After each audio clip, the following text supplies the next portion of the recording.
ॐ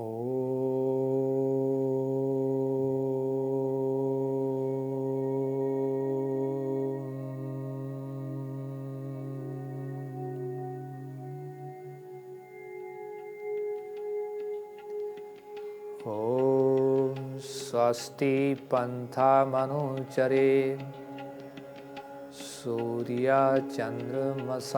विवः पुनर्दत्ताग्नता जानता संगमे मही। मान्या मातृशक्ति भद्र पुरुषों, प्यारे बच्चों, वेद मंत्र के ब्रह्म शब्द पर हम महीनों से चर्चा कर रहे हैं और हमने केवल ब्रह्म शब्द के जो 4 अर्थ बताए थे 1 महीने पहले, उनमें से केवल अभी एक शब्द अर्थ पर ही चर्चा चल रही है, ब्रह्म शब्द का। फिर दोहरा देता हूं, मैंने ब्रह्म शब्द के अर्थ बताए थे ईश्वर, वेद, ज्ञान और पौरुषत्व। पिछले 1 महीने से ब्रह्म शब्द का जो पहला अर्थ है ईश्वर, उस पर चर्चा चल रही है। आप लोगों के सामने मैंने गीता के अनुसार, रामायण के अनुसार उस पर चर्चा की। आज हम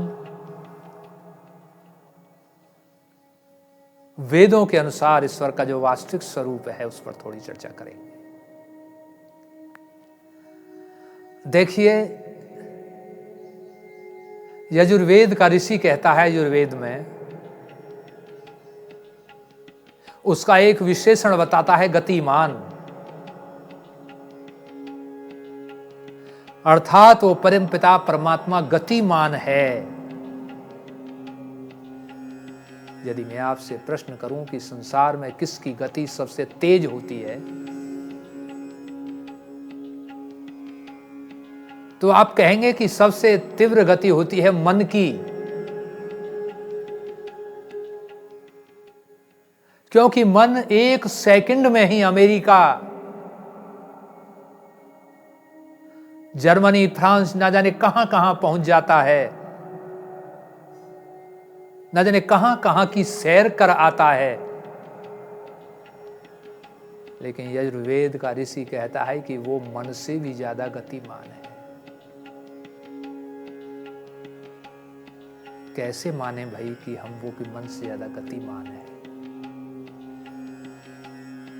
मानने के लिए वेद कहता है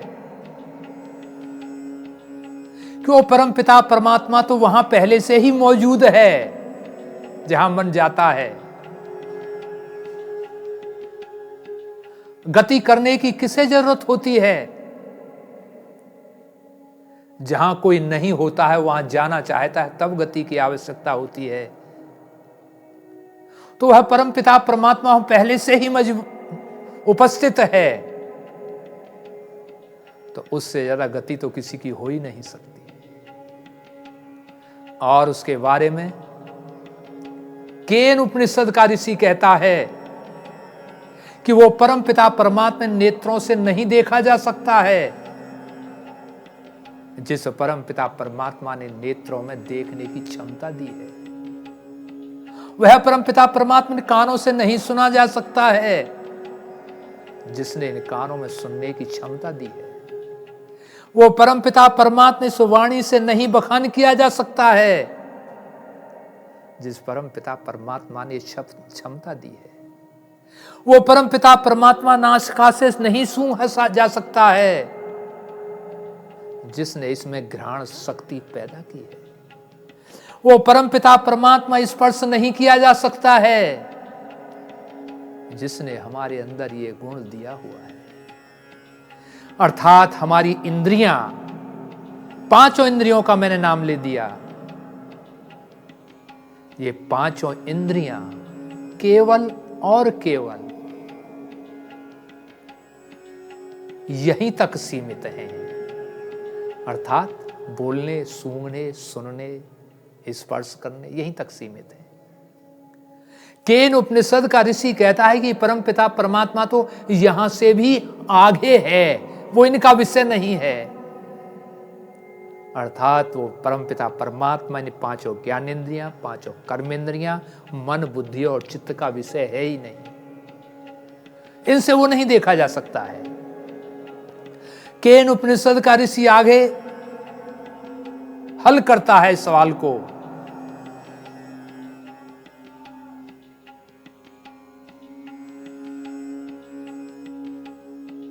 वह तो यह कहता है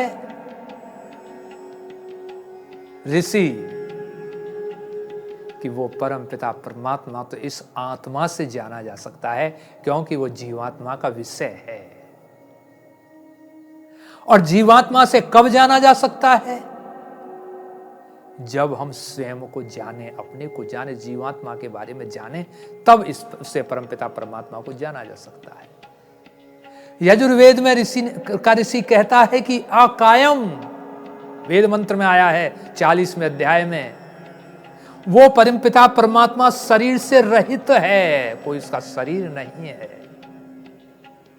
यजुर्वेद के 40वें अध्याय में आया है कि वो व्रण रहित है, अर्थात उसे घाव कष्ट कुछ नहीं है। यजुर्वेद के 40वें अध्याय में आया है कि शुक्रम, अर्थात वो परम पिता परमात्मा शक्तिशाली है। यजुर्वेद में ही आया है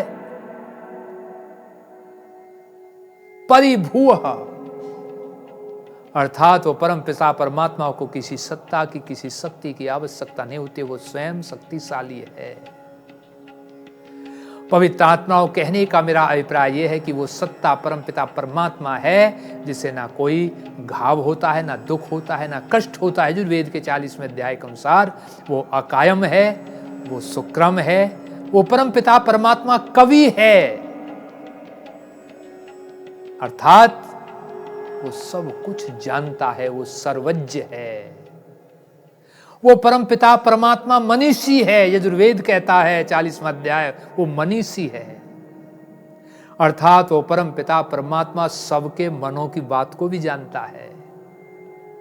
अर्थात वो परमपिता परमात्मा ऐसा मनीषी है कि हमारे सबके कर्मों को तो जानता ही है। वो परमपिता परमात्मा वो सत्ता है जो हमारे मन की बातों को भी जानता है। कहने का अभिप्राय यह है कि वो परमपिता परमात्मा ऐसी सत्ता है जो सर्वज्ञ है, सर्ववित्त है। ऐसी वो सत्ता परमपिता परमात्मा है, उसी की हमें भक्ति करनी चाहिए, अन्य की भक्ति नहीं करनी चाहिए। यजुर्वेद ही कहता है तस्य प्रतिमा नास्ति, अर्थात उसकी कोई प्रतिमा नहीं है, कोई उसका आकार नहीं है। मैं अपनी बात नहीं कह रहा हूं पवित्र आत्माओं, मैं तो केवल वेद की बात कह रहा हूं, मैं तो माध्यम हूं आप तक पहुंचाने का, बात वेद की है। अर्थात उसकी कोई तस्वीर नहीं है, कोई तस्वीर नहीं है। और ऋषि दयानंद तो ये कहते हैं वे वेष्टि व्यापनोति चराचरम जगत से विष्णु, अर्थात जो सारे संसार में व्याप्त है वो ईश्वर है, इसलिए उसका नाम विष्णु है। लेकिन वो विष्णु लक्ष्मी का पति नहीं, वो ब्रह्मा है, सर्वेशाम ब्रह्मतमः, सभी से वो बड़ा है, लेकिन वो सरस्वती का पति ब्रह्मा नहीं, वो ब्रह्मा भी उसका नाम है। उसका नाम शिव भी है, सर्वेशाम कल्याणम करोति इति शिवः, वो सभी का कल्याण करता है, इसलिए उसका नाम शिव भी है, लेकिन पार्वती का पति नहीं, ये नाम उनके भी है।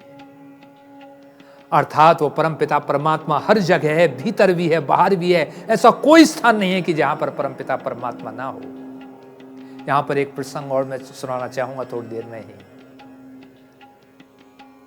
पिछले वर्ष महाराष्ट्र के उदगीर में मेरे प्रवचन वेद कथा चल रही थी।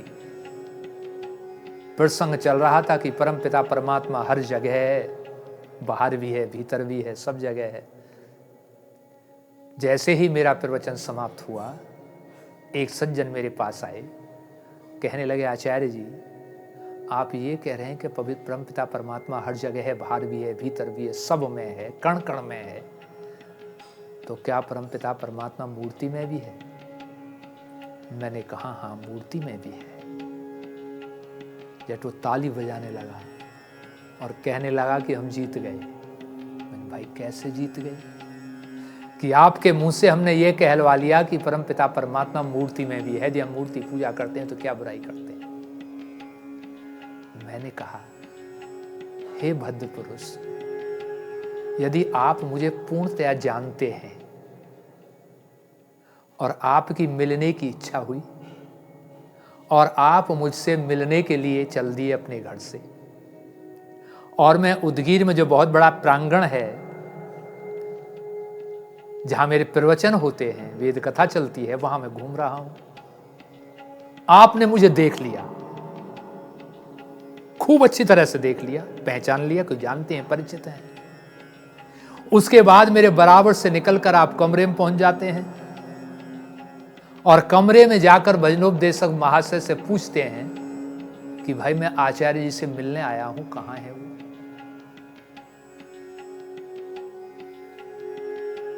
तो ऐसे व्यक्ति को क्या कहेंगे? आप उत्तर दीजिए। यानी मुझे छोड़कर आप वहां जा रहे हैं। मेरे विचार से बुरा मत मानना, उस व्यक्ति को मैं मूर्ख तो नहीं कहूंगा, लेकिन अल्पज्य जरूर कहेंगे, कम ज्ञानी कहेंगे, क्योंकि मुझे देख भी लिया, नजर भर के भी देख लिया, एक सेकंड रुक भी गए और फिर वहां जाकर पूछ रहे हैं, तो अल्पज्य है वो। अर्थात मेरी बात को समझ गए होंगे कि जब वो परम पिता परमात्मा हमारे इतने नजदीक है, हमारे स्वयं अंदर है, तुम उसे छोड़कर कहां ढूंढोगे? वेद मंत्र अथर्ववेद का कहता है, अंति संतम ने जहाती अंति संतम ने पश्यति देवस्य पश्य काव्यम ने ममार ने जीरियति। अर्थात अंति संतम ने पश्यति, वो इतना निकट है, देखा नहीं जा सकता। अर्थात जब वो परम पिता परमात्मा हमारे इतने नजदीक है और हम बाहर दूर जाकर टक्कर मारते हैं तो हम अल्पज्य हैं, तो हमें उसी की उपासना करनी चाहिए। आज के एपिसोड में मैंने जो ईश्वर का वेदों के अनुसार सच्चा स्वरूप प्रस्तुत किया, और आगे अगले एपिसोड में चर्चा करेंगे कि ईश्वर, जीव और प्रकृति का परिचय, इस पर चर्चा करेंगे। यहीं पर मैं अपनी वाणी को विराम देता हूं। इति